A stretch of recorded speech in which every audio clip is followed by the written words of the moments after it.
12:03 hours, December 20th, 1943. 27,300 feet over Bremen, Germany.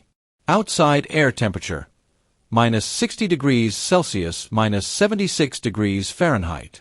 The cockpit windows are rimed with ice. Every breath comes through an oxygen mask. The world below is a gray smear of cloud breaks and industrial riverland, and the black bursts rising toward the formation are not smoke. They are flak, timed, measured, and walking upward to meet the bombers. At the controls of a Douglas-built B-17F Flying Fortress, serial 42 to 3167, is Second Lieutenant Charlie Brown, 21 years old, aircraft commander on his first combat mission. His bomber is named Olde Pub. It is one ship inside Mission 159, a major daylight raid by the U.S. 8th Air Force, hundreds of heavy bombers pointed at the port and aircraft production capacity of Bremen. Brown's hands are steady on the yoke. He has been told to fly the bomber straight and level for the entire bomb run, no matter what comes up. The Norden bomb site needs a stable platform. The formation needs predictability. The problem is that the German gunners down there are also predictable. They have a firing solution, and they are already sending it. At 12:04, the first pattern of bursts brackets the lead boxes. Black puffs bloom at the same altitude as the bombers, drifting just long enough to let the next burst walk closer. Inside Olde Pub, metal fragments begin to hit the aircraft with the sound of a hammer on a trash can lid. Brown does not know it yet, but in less than 10 minutes he will be alone. No formation, no escort fighters, no margin for error, trying to keep a crippled 4-engine bomber airborne while enemy fighters circle to finish it. To understand how one bomber ends up fighting for its life against a swarm, you have to rewind the clock. 5:10 hours. RAF Kimbolton, Huntingdonshire, England. The briefing hut is crowded with aircrew in fleece-lined jackets and Mae West life vests, boots still wet from a hardstand. A map covers the front wall. Red strings run across the channel and over occupied Europe to a point marked with grease pencil, Bremen. The intelligence officer does not waste words. Bremen is a port city on the River Weser, and it is protected like one. The room is told to expect heavy anti-aircraft fire and aggressive fighter interception. The phrase, "hundreds of enemy fighters," is not motivational rhetoric. It is a warning based on patterns. This is late 1943. The daylight bombing campaign is pushing deeper into Germany, and the Luftwaffe is fighting to stop it. For the Americans, the B-17 is the workhorse, a 4-engine heavy bomber designed to absorb punishment and keep flying. The aircraft's reputation comes from math and steel, multiple fuel tanks, redundant control runs, a rugged airframe, and a ring of defensive guns meant to make every approach costly. But the B-17's strength depends on one thing: the formation. In a combat box, a bomber's .50 caliber M2 Browning machine guns overlap with the guns of nearby aircraft. The formation is not just navigation, it is a weapons system. The edges of that system are where aircraft die. Crews have a name for those positions. One of them is Purple Heart Corner. Brown's crew is assigned to a vulnerable spot on the edge. Then mechanical problems elsewhere reshuffle the lineup. Brown is moved forward. It sounds like good luck. It isn't. The lead and near-lead elements draw the first accurate flak, and they are the first to be targeted when the German fighters choose a victim. 7:58 hours. Kimbolton runway. Olde Pub is heavy with fuel and bombs. A combat-loaded B-17F can push toward 60,000 pounds at takeoff, and on a cold winter field the aircraft needs runway. Brown advances the throttles. 4 Wright Cyclone radial engines answer with a deep, synchronized roar, each capable of roughly 1,200 horsepower under military power. The bomber shakes, accelerates, and finally lifts free. At 8:12, the aircraft begins the climb to the assembly altitude. The crew settles into routine, oxygen checks, interphone calls, instrument scans. In the nose, the bombardier checks the bomb sight and forward gun. In the radio compartment, the operator listens and logs. In the belly, the ball turret gunner rides in a steel sphere barely large enough for a man, knees tucked, surrounded by ammunition cans. By 9:05, the bomber joins the stream forming up over England. Above and around them, other B-17s and B-24s take position, dozens, then hundreds, until the sky looks industrial, filled with aluminum shapes on steady headings. This is where the theory of daylight precision bombing meets physics.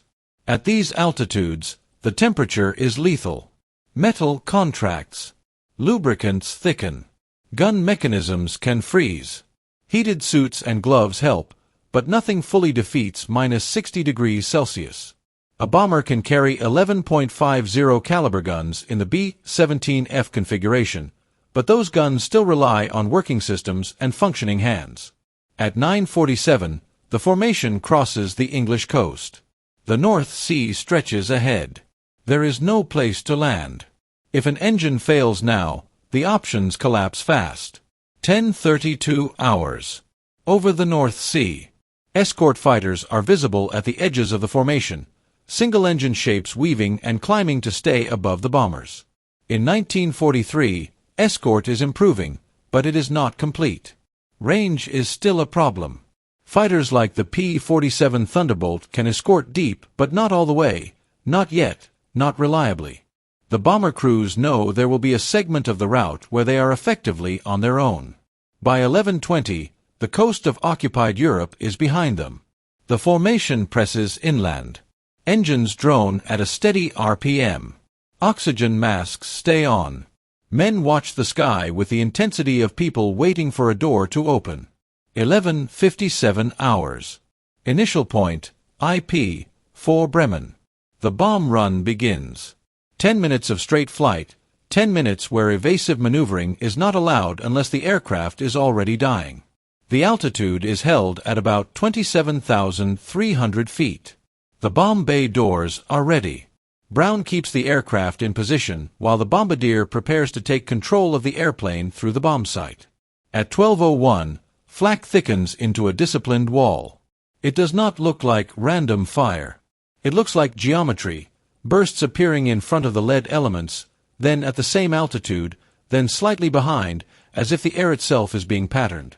At 12:03, Ye Olde Pub takes its first damaging hits. A burst near the nose throws fragments through the plexiglass. The forward section fills with shards and wind. The aircraft shudders. One of the engines, number 2, the inboard engine on the right wing, loses power and stops producing thrust.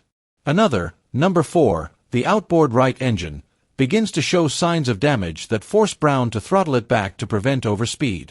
In a 4-engine bomber, losing one engine is survivable. Losing one and limping another changes everything. Speed drops. The aircraft begins to sag out of the protective envelope of the formation. At 12:05, Brown fights to hold altitude and station. The formation does not slow down for a wounded ship. It cannot. Staying alive depends on keeping the entire box intact and on schedule. At 12:06, Ye Olde Pub slips behind. At 12:07, the distance opens into a gap that the German fighters can see from miles away. High above, contrails arc and descend. Dark specks grow into aircraft, fast, purposeful, already in position to attack the straggler. Some later accounts will inflate the number to 24 or more, but what matters in the moment is the feeling of being surrounded by intent and speed. At 12:08, the first fighters commit. Brown sees the flashes of cannon fire. He sees the attack angles, high 6 o'clock, quartering passes, aimed to stay out of the bomber's strongest gun arcs. He hears the first impacts, and he waits for his gunners to answer. Only then does the next problem reveal itself. In the cold and damage, the fortress's defensive system is beginning to fail. And now the bomber is alone. 12:08 hours. 26,800 feet over northern Germany. The first Bf-109 comes in fast from high 6, diving through the bomber's wake. The closing speed is brutal, well over 300 miles per hour combined. The German fighter fires a short burst, then breaks away before the fortress's guns can walk onto him. Inside Ye Olde Pub, the interphone erupts with clipped voices. The tail gunner calls out a contact and tries to track it. The guns respond with a stutter instead of a steady hammer. Cold has thickened the lubricants. Shock has jarred link chutes. Somewhere along the fuselage, a power cable has been severed. At 12:09, a second 109 follows the first, but from a different angle, quartering from the right, low to high, forcing the waist gunners to pivot and lead through turbulence. The waist guns fire. A few tracers arc out and disappear. The fighter snaps past, too fast to confirm hits. Brown keeps the bomber shallow and steady. In a B-17, violent maneuvering bleeds speed and altitude that cannot be recovered on damaged engines. With number 2 engine dead and the right side strained, the aircraft is already behind the formation speed. Every extra degree of bank is another step toward a stall. At 12:10, cannon rounds hit the forward fuselage. The bombardier's compartment fills with dust and debris. Plexiglass crazes and fractures. A chunk of flak or cannon shell splinters the nose section again and again, and the cold air rushing in turns every surface into a knife edge. A Bf-109G is not throwing rifle bullets. It carries heavy, high-velocity rounds, typically a 20mm MG-151-20 cannon firing through the propeller hub, backed by 13mm machine guns in the cowling. At this range and angle, a 2-second burst can tear control cables, smash instruments, or hit a man before he hears the impact. At 12:11, Brown feels the aircraft shudder. The Fortress yaws right. The rudder response is sluggish. The controls feel heavy, as if the airplane is being pulled by a hand from behind. Hydraulics? Someone asks. Another voice answers that the system pressure is dropping. The B-17F systems are robust, but not magical. Hydraulic lines run where bullets and fragments can reach. Control runs are long. When pressure falls, turrets slow. Bomb bay doors may not cycle. Landing gear becomes a gamble later, if there is a later. At 12:12, Brown glances left. There is nothing there now. No protective box of bombers, no adjacent guns. Only cloud patches and distant contrails and black puffs of flak fading behind. In front of him is the long route back to the North Sea. Behind him are fighters who have chosen their target. At 12:13, a head-on attack begins. The Bf-109 approaches from 12 o'clock, slightly above. Head-on passes are the most lethal for American bombers in late 1943, especially against B-17Fs without the later powered chin turret. Forward firepower exists, nose guns, cheek guns, and the top turret can depress slightly, but it is limited by angles, crew coordination, and the simple fact that a fighter crossing the nose at closing speed gives a gunner only seconds. The German pilot fires first. Tracers and cannon shells stitch toward the cockpit. Brown holds his line because any break now could expose a wing to a raking shot. The pass is over in less than 5 seconds. The fighter flashes by, close enough that the crew can see the canopy and the dark cross on the fuselage. A moment later, metal fragments rattle through Ye Olde Pub's forward section and something heavy slams into the pilot's area. At 12:14, Brown tastes blood. He does not know where it's coming from at first. Then he feels warmth at his shoulder. Shrapnel has cut through clothing and flesh. It is not a mortal wound, but it forces a simple calculation. If he loses consciousness, the aircraft is finished. He checks the engine instruments again. Number 2 is still out. Number 4 is refusing full power. He pushes what remains on the left side, careful not to overheat. The B-17 is losing altitude, slowly at first, then more steadily. At 12:15, the Luftwaffe shifts to coordinated passes. 2 fighters appear, one high, one low, forcing the gunners to split attention. The top turret tracks upward. The ball turret tries to follow the low attacker. The tail gunner struggles to keep his sight picture in a vibrating, yawing aircraft that no longer flies clean. Then the worst kind of call comes over interphone: a gun is out.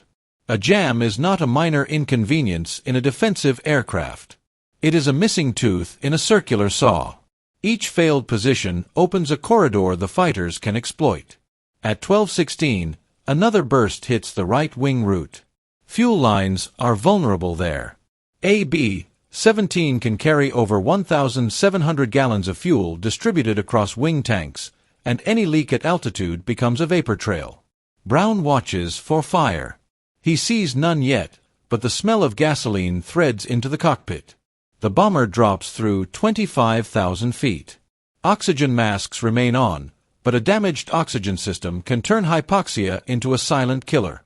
In the back of the aircraft, gunners are already operating under stress and cold. Now they are fighting for clear air as well. At 12:17, the attacks pause for a breath, not for mercy, but from reloading and repositioning. This is where the Luftwaffe system shows its efficiency. Fighters do not simply stumble upon a lone bomber. They are directed. Ground controllers vector them in. Pilots climb, attack, brake, climb again, and attack a second time. The goal is not just to shoot it down. The goal is to finish it before it reaches the coast. 12:18 hours. Luftwaffe airfield at Jever, northern Germany. A message comes in. A damaged American heavy bomber is limping northwest, alone, losing altitude. Scramble orders are routine now. The pilots do not debate targets. They launch. Among them is Oberleutnant Franz Stigler, 28 years old, a fighter pilot with multiple victories and a leadership role in his unit. He runs toward his aircraft, a Messerschmitt Bf 109G, a compact airframe built for climb rate and firepower, powered by a Daimler-Benz DB605 engine producing roughly 1,400 horsepower in combat settings. Stigler straps in, checks the harness, and brings the engine to life. The propeller disc blurs. Ground crew pull chocks. He taxis, lines up, and accelerates. At 12:24, he lifts off and climbs hard, nose high, banking toward the reported intercept point. The 109's cockpit is tight. The canopy frames his view like a gun sight. He watches the sky for contrails and the dark speck that will become his target. 12:28 hours. Over northern Germany, descending through 23,000 feet. Back in Ye Olde Pub, the situation is degrading minute by minute. The crew reports wounded men in the nose and midship. The radio operator struggles to get coherent transmission. One of the waist gunners calls out another jam. The ball turret is slow, either from low hydraulic pressure or icing or both. The tail gunner's voice is strained, fighting pain and cold. Brown focuses on one task: keep the airplane flying west. At 12:29, another fighter attacks from the right rear quarter. Tracers streak past the cockpit. A shell bursts somewhere behind Brown, and the fuselage fills with a sharp, metallic snap. The bomber jolts again. The B-17 structure is taking cumulative damage, holes punched through skin, ribs, control surfaces, and equipment. Any one hit might not kill it. 50 hits can. At 12:31, Brown makes a decision.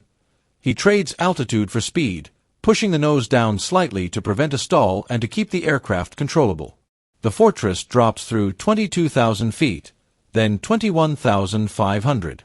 Every 1,000 feet gained by the fighters is another advantage. But every knot of speed is another chance to survive. At 12:33, the fighters begin to thin out. Some peel away. Fuel and ammunition are finite. The German pilots assume the bomber is finished anyway. It is bleeding altitude, trailing damage, and alone. Then, at 12:34, a new aircraft appears off the left side, higher, closing in with controlled intent, not the reckless slashing of earlier passes. Brown sees the silhouette, single engine, low wing, the familiar shape of a Bf 109. It slides into position behind and slightly above the bomber's tail, where a clean kill shot would normally be taken. Inside the 109, Stigler lines up his guns. In front of him is not a neat, intact bomber. It is a wrecked aircraft still holding together, a machine visibly damaged beyond what he is used to seeing in the air. At 12:35, as he closes to firing range, Stigler can see details, gaping holes in the fuselage. Torn metal. A tail position that is not responding with gunfire. A cockpit canopy that looks shattered. A bomber that, by normal rules of the air war, should already be falling. He tightens on the trigger, ready to finish it. And then he hesitates, because what he is seeing is not just an enemy aircraft. It is a crew still inside. 12:35 hours. Over northern Germany, roughly 20,000 feet and dropping. Franz Stigler closes to within a few hundred yards. At that distance, he expects the usual response: tail gun swinging, tracers forcing him to brake. Instead, the tail position stays dead. No movement. No fire. He edges closer. The American bomber in front of him is not a clean target. The fuselage is peppered with holes large enough to see through. Sections of skin are peeled back. The nose looks shattered. In places, the bomber's interior is exposed to the winter air as if the aircraft has been cut open. Stigler has attacked B-17s before. He knows what a damaged one looks like. This looks worse. At 12:36, he slides up on the bomber's left side, level with the cockpit. He can see the pilot's face through damaged glazing. He can see blood, frost, and frantic movement behind the glass. He can see men moving in the fuselage, working on wounded crewmates, not manning guns. This is the moment that cuts through training and habit. Stigler's Messerschmitt is armed for killing. A Bf-109G 6 typically carries a 20mm cannon firing through the propeller hub and two 13mm machine guns in the cowl. At this range, a 1-second burst into the cockpit or wing root would be decisive. The bomber would roll over and fall in pieces. He does not fire.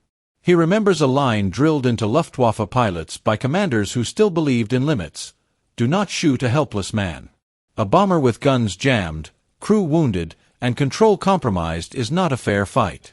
In Stigler's mind, it is close to the same as shooting a man in a parachute. At 12:37, he tries something else. He rocks his wings, an old signal.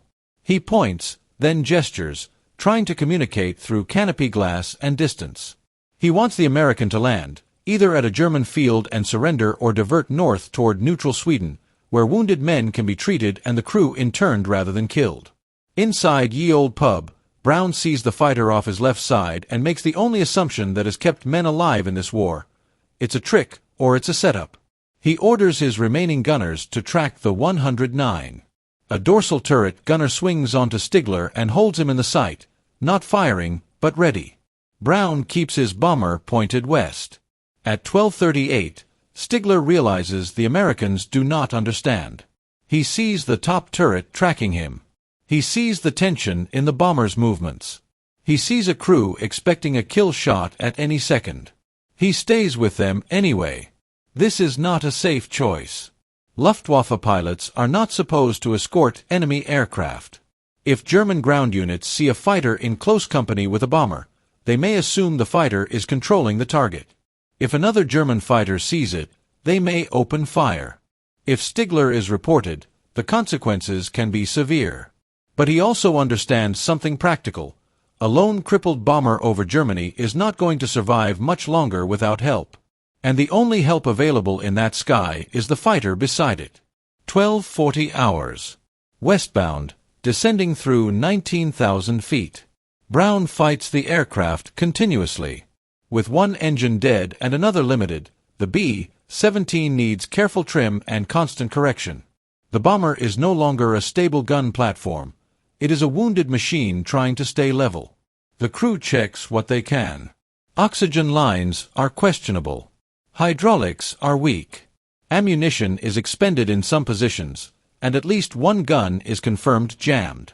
Wounded men are treated with whatever the crew has: bandages, morphine if available, pressure and improvisation. The B-17F is not a hospital. It is a metal tube at sub-zero temperature with wind screaming through holes. At 12:42, the pair approaches areas where German flak batteries could still engage.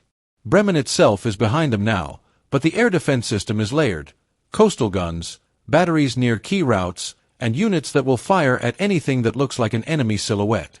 Stigler shifts slightly forward and outward on the bomber's left wing. He keeps his profile visible to gunners on the ground. A flak crew that sees a German fighter in close proximity may hesitate. They may assume it's an escort flight. They may hold fire.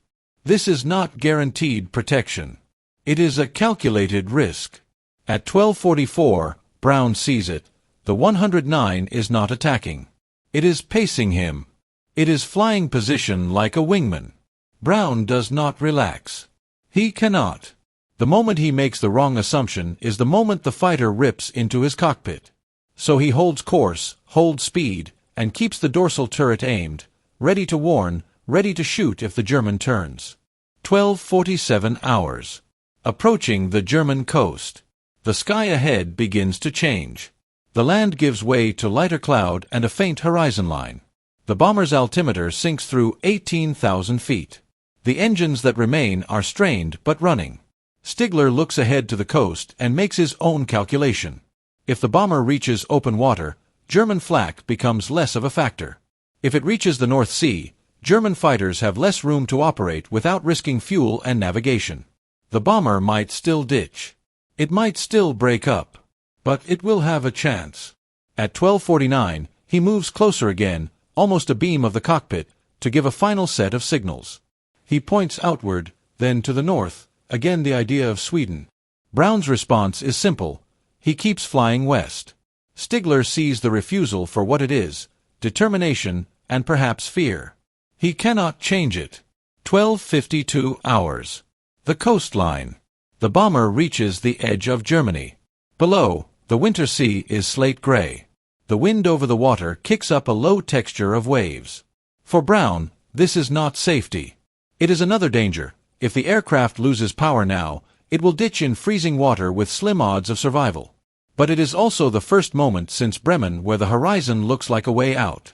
Stigler holds position for several more miles, just long enough to make sure the bomber is truly leaving German airspace and not being dragged back inland by drift or engine failure. At 12:54, he begins to peel away. He edges his 109 slightly forward, then rolls away to the left.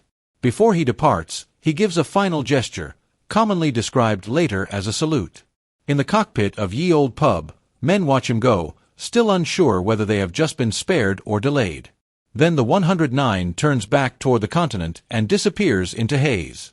12:56 hours. Over the North Sea. For the first time in more than an hour, there are no enemy aircraft in immediate view. Brown is still bleeding.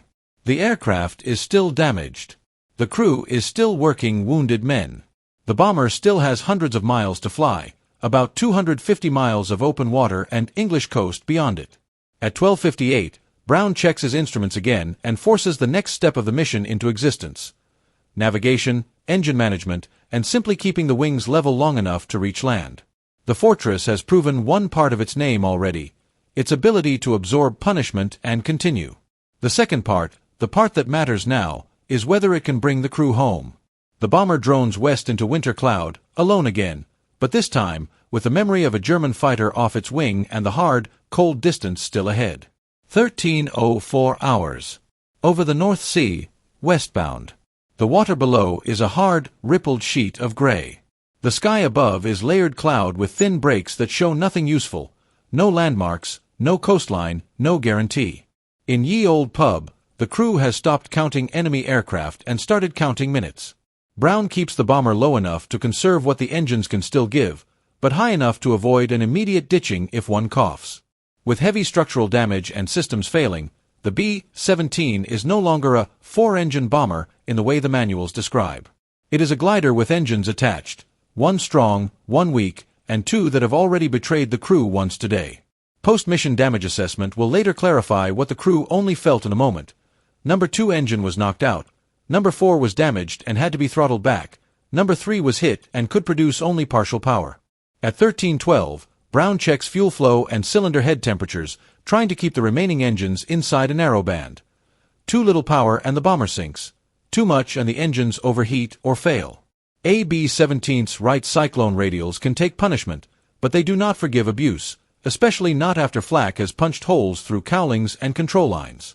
In the fuselage, the crew works by touch and shouted instructions.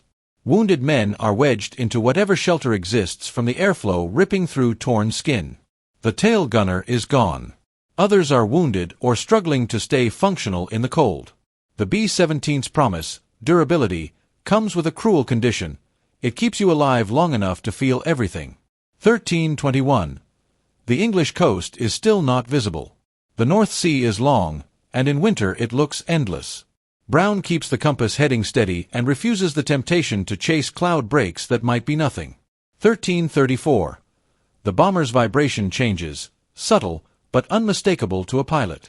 Brown eases a fraction of throttle, then adds it back. He listens. He watches. If an engine is about to quit, he wants it to quit with the aircraft trimmed and controlled, not while he's correcting a drift. 1347. A darker line appears on the western horizon.